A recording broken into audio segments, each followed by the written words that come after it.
Okay, so from a small organisation involved in trying to promote the interests of women, now we move to what has become a really major organisation, Spotify, and to Stefan Blom, who is their Chief Strategy Officer.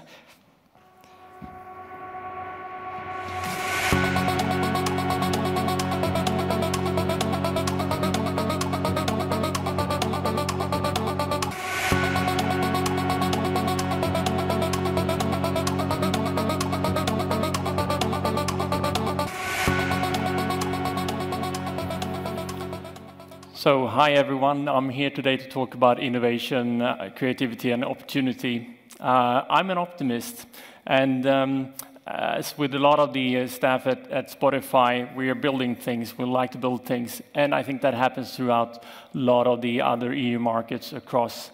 I think that Europe can be the driver of technological progress and change in the digital economy. And I think we can and should incubate the future. That sounds wildly ambitious, actually, but the digital age sort of demands that. So we need to be very ambitious, and we need to place big bets on the future.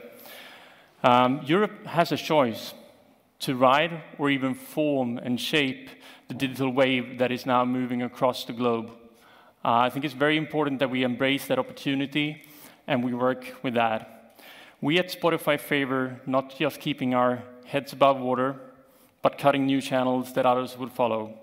And that's why we're in favor not just of a digital single market, but a market in which the playing field is level and that encourage boldness and leadership. To say that we are living in the middle of a communications revolution is to state the obvious. We're still at early stages, and the pace of change is accelerating, as you all know. This is the age of the mobile platform. I don't know if you know this, but there will soon be more mobile phones out there, mobile devices, than there will be people on this planet, which is quite amazing. When we're looking for clues on where digital and the digital market is heading, we don't need to look much further than our own pocket, actually. Just look at your cell phone, what's happening. There's a small microcomputer that you wear with you. You have broadband access, etc. That's the opportunity. The staff at Spotify are proud to be playing part of that revolution, and we believe we are making a memorable and positive contribution to that. Spotify is a tech company by design, but a music company by heart. From engineers to executives, from founders to front desk employees, we're all very passionate about it. And we are founded with a simple and basic ambitious goal. We want to bring music to everyone across the globe, anywhere, anytime, any place. That's our ultimate goal. That's what we're doing. We are convinced that streaming is the future of music, and now we're helping to make that future a reality. And before I go on, just to have that said, so Spotify was started about 8 years ago in the midst of a big disruption that happened to the whole industry and the whole market. So the outlook was kind of bleak, you could say. We saw, though, an opportunity to bring a solution to the market, to the consumers, to the listeners, and also to the creators, and that's the path we're on. So you could see it much as an evolution. And starting from the 78 RPM LPs, moving into more portable and a better sounding format being the cassette. With the Walkman, if you remember that one, I still have mine. Thanks, Sony, for that one. Moving to the CD, and then to the digital download, and then ultimately to access. Being able to share music, access music anywhere, any place, any device. I think it's an amazing journey. Discovery used to be sort of the trademark of radio. That's where you would discover new music. Now, discovery and collection has sort of merged and converged into stream. So, streaming, that's what we're all about. Streaming is a great word. It brings to mind a river. a river in which each of us has the chance and the choice to dip in a toe, dangle our feet, or jump right in and let it wash over us. But before I get overly poetic about it, let me talk pragmatically for a moment. We work together to let the river flow, but there are those that want to divert it for their own purposes or simply dam it up. We at Spotify respectfully disagree. We urge you to help the river flow. We want you to understand that companies like Spotify should be allowed, indeed encouraged, to compete. And that no company, no matter how pervasive or how direct this relationship is with consumers, should be able to inhibit innovation and competition. We are not asking for an advantage, not at all. We're just asking for a level playing field where everyone and all have access to common resources. It's very, very important to us. Apart from that, I mean, Spotify has a pair of guiding stars, creating the opportunity and rewarding creativity. For our listeners, we want to maximize the opportunities for them to access, discover, and enjoy music. And obviously for the creators, the artists, we want to give them every chance and every opportunity to be heard and to be able to acquire new fans. This obviously means that we have and we provide a possibly wide menu of options in a way that is incredibly relevant to our customers and listeners. Right, I wanted to share with you some interesting numbers. So 2 billion discoveries a month.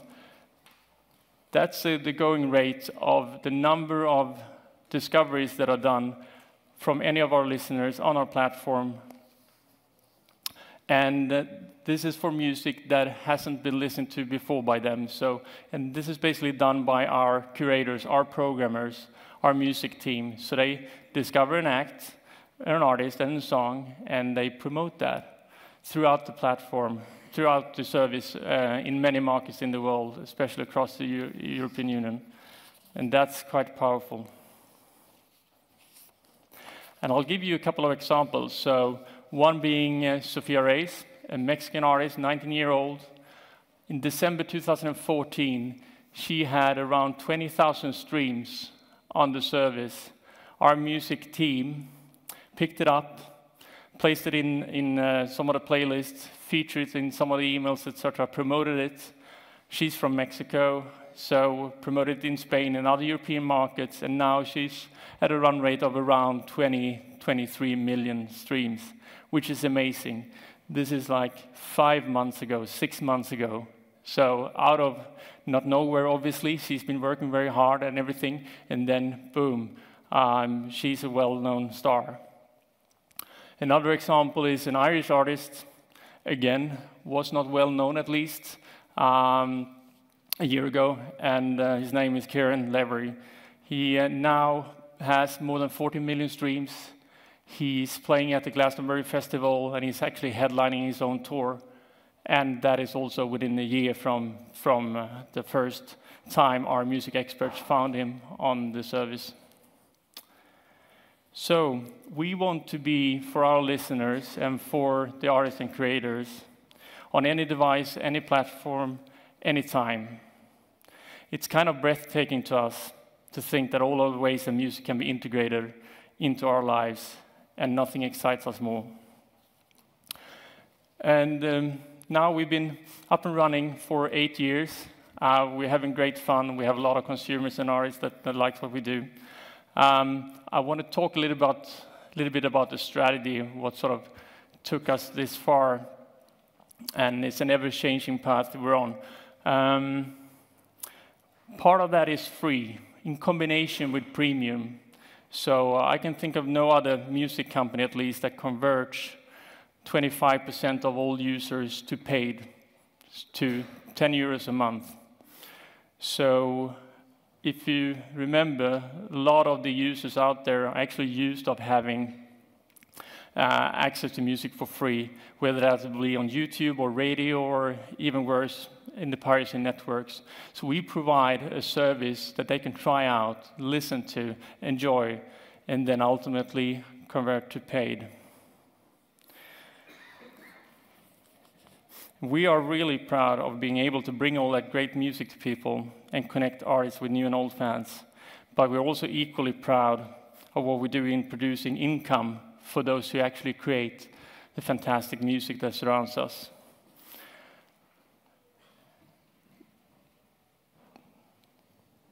The industry has lost half of its revenue in the last decade, and we are extremely proud of being part of putting it back to growth. And also, to talk more about the creative community, as the landscape changes, members of that community are legitimately concerned about protecting their material and getting their rightful share. And rest assured, we're working every day with the rights holders to make our service more useful, to make sure that our payments are more transparent, etc., to the artist community. And the proof is in the numbers. So 3 billion in royalties, that is the current aggregated amount that Spotify has paid out so far. Just in the last year, we paid out 1 billion. Just in this last quarter, in Q1 2015, we paid out 300 million. And for those of you who has followed the music industry, 2014 was a watershed moment. Downloads was on decline, physical was still on decline, but streaming, the growth of streaming, well surpassed that. Spotify stood for 70% globally of that growth in digital, and we're very proud of that one.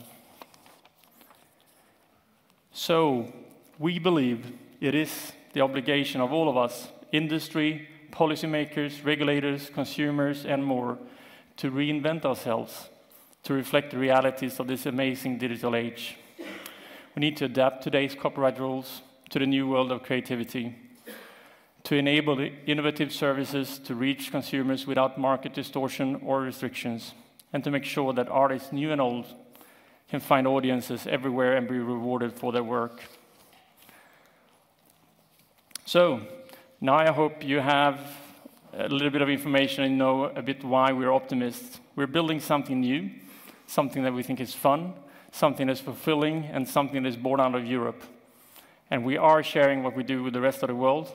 So we're finding new audiences for those who just a short time ago couldn't find a way to be heard. And we hope that innovation, opportunity, and creativity help animate the spirit of the new European single digital market. And we are definitely ready to play our part. Thank you very much indeed. So copyright is always going to be an issue. And how are you addressing this with artists? Are you reassuring artists? So actually, we obviously have a lot of conversations directly with the artists community, and don't forget the writers and composers as well. So we do that, obviously, but the way it works is that we license from labels and publishers and collecting societies. We obviously have conversations with those as well. And I have to briefly ask him about Apple and Taylor Swift. Oh. Because Taylor Swift has moved, hasn't she, to Apple and paid for. Do you think that there's a new model emerging? And how difficult is it? I mean, you swept away what was before, completely rewrote the landscape. But how difficult is it for you to keep on reinventing yourselves in order to prevent that you being washed away in the next stream? I think that's to reinvent ourselves. It's the promise to ourselves, to the artist community, and to the rights holders out there, and to the consumers. Do we believe that we have one perfect model that will fit everything? And probably not. I mean, we do a lot of research to understand what's best for us, for the market, consumers, creators. And we'll continue to evolve over time as we learn more. Absolutely, that's our job. That's what we do, absolutely. Okay, let's have the lights up. How are we doing on the tweets? Very well. We have just reached 700 unique tweets only for today with the hashtag, so it's a very good number. And I've got two questions. One is on Spotify, which is what have been so far the greatest strategical steps in Spotify's history? Alice Lipina is asking. And then Jennifer Baker asks, asks as well about the artist remuneration, whether this amount that you showed is paid directly to the right holders, or is it deals with the collecting agencies? Can we take one question at a time? So I'll start with the first one then. Yes. So I think the best strategy so far has been to listen and understand the consumer and the creative community. Obviously, so when the company was started 8 years ago, we realized that the consumers then perceived music to be free and freely available in the market. There was a lot of piracy going on, etc. And for those of you who have spent time reading the stats, we managed to move down on the numbers of the piracies, right? Because we have a better model that people move into, and it's advertising-based and it's premium, right? So that was probably the single biggest good idea or move we made at that time. And what about the royalties? Do they go to a collecting agency, or do they go direct to the agent, direct to the artist? It all depends. In some cases, we pay to collecting societies, and then they, in their case, pay out to the publisher who pays the composer and writer on that side of the business. On the other side, for the recordings, we do pay directly to the record label. So every month, Beyonce is getting a check. Yeah, it all depends on her agreement with the label then, because we don't have a direct relationship with Beyonce. No, an agreement. Shame. Yeah. Right, let's have the lights up and find out who has a question. Anyone has a question? There's a lady over there. Hi, I represent Lithuanian ICT industry. You just demonstrated this success story. How did you, as a technology provider, gave a consumers a choice to shift from the illegal world to the legal, and at the same time generating revenues and for the copyright owners, artists and musicians. And it's a great numbers, really. Congratulations. Thank you. But do you believe that after 5 years, for instance, Europe would have one single copyright system like it is in US and other countries? Okay, one single copyright without system. the obstacles and the legal content? I'd say I hope there will be multiple options to license musical content in an easier way than it's currently. I mean, we have been fortunate to have resources, being able to spend a lot of time pulling together all the licenses. But what I hope for is it to be easy for anyone to start a music service, basically, because it has been a lot of time spent to secure those licenses, of course, which is nothing wrong with it, but I think it can be done in an even more swift way, actually, going forward. Okay, let's have a question there. Yes, hello, I'm Pierre from Paris. Thank you for your presentation. Referring to the fact that you're a chief strategy officer, and as Spotify and all your competitors, let's say Deezer, and now Apple or YouTube, have roughly the same type of catalog, a very, very large catalog, as you roughly have the same price for premium paying, how and on what items do you think you will compete with the other? Well, it's a good question. I mean, we tend to compete with not with ourselves, obviously. So we like the competition in the market. It makes us sharper. We spend enormous time to understand, again, the consumer through research and our own data. And the metric we use is the more time they spend on the service, the more successful we are. So the more happy the consumer seems to be, right? So that's what we spend a lot of time on. And with regards to the catalog, you're right. It's roughly the same price. It's roughly the same size of the catalog, etc. So I think that there won't be a big difference between the different services in that perspective, which I think is more than fine. We want to provide a very good user experience, and we want to be able to also present the user with curated playlists, which will help them a lot discovering new music, which I think is very important, actually. And isn't it interesting the way that you're kind of evolving into being what the A&R men were in the 1960s and 70s, who were spotting new artists? I mean, effectively, that's one of the roles that you're now doing, is you're picking up on the new artists. And you don't have to go to any smoky rooms and clubs to do it. Well, so I wouldn't say that we're A&Ring, but we're creating great music, yeah. Let's have a question from you. Hi, my name is Anders Erlandsson. I work for Ericsson Consumer Lab. Now, we do a lot of research around consumers, in particular in the TV media space, and one thing that we keep hearing all the time when we talk to them about what they expect for video on-demand services, we want Spotify, but for video. But now what we're seeing, is that actually a fragmentation, meaning that we won't even have all content from one single service? So are we actually heading towards a situation where also the music industry will look more like the video industry does? Interesting question. Excellent question. I'm not too sure, actually. We haven't seen a lot of fragmentation within music today, which I think is good for the consumer. I think we could probably agree that in the video space there's much more fragmentation ongoing. So I think it's an interesting question, but I certainly hope that it won't be a lot of fragmentation, and absolutely we won't drive that agenda on the music side, no. Okay, thank you very much, Stefan Blom. Thank you. Great. That's it.